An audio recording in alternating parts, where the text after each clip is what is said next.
ব্রহ্মপুত্র নদের পারে রান্নাবান্নার আয়োজন। জি, জামালপুর জেলার মেলান্দহ উপজেলার টুপকারচরে আমরা তালগাছ রোপণ আন্দোলন থেকে কয়েকজন চলে এসেছি ব্রহ্মপুত্র নদের পারে। বিকেলে রান্নাবান্নার ইচ্ছা ছিল, তো আস্তে আস্তে সন্ধ্যা হয়ে গেছে।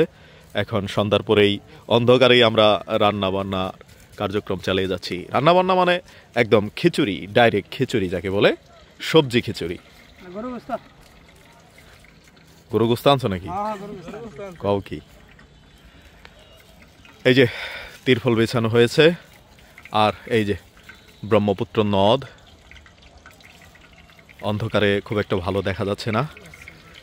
সজীব হাসান চুলা পেতে একদম তেল ঢেলে দিয়েছে। লেভেল ঠিক আছে?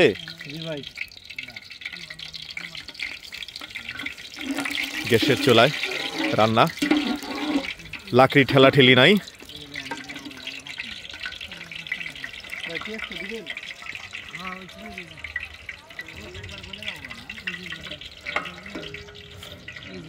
আমাদের সাদ্দাম ভাই কেমন লাগতেছে নদীর পারে বসে রান্না বান্না আয়োজন?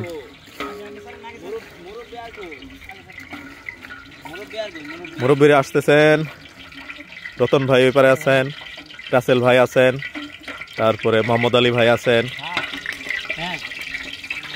সরিষার তেল নাকি?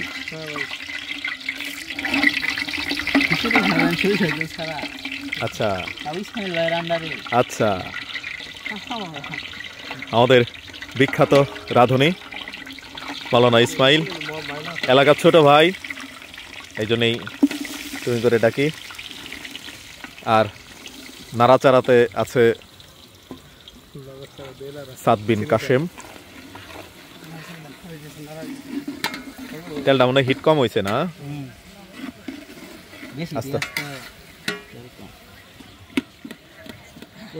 সবচেয়ে ভালো লাগছে নদের পারে এইভাবে আসলে কখনো রান্না বান্না করে চড়ুই ভাতি খাওয়া হয়নি। এই বয়সে এসে তাল বীজের মহব্বতে আমরা যে কজন আসতে পেরেছি, আল্লাহ পাক আমাদের তৌফিক দিয়েছেন, এই জন্য আল্লাহর কাছে কৃতজ্ঞতা স্বীকার করছি।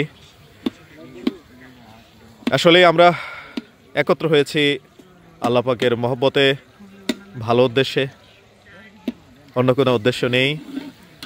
যদি উদ্দেশ্যের মধ্যে কোনো খারাপ কিছু থাকে আল্লাহ পাক ক্ষমা করে দিন।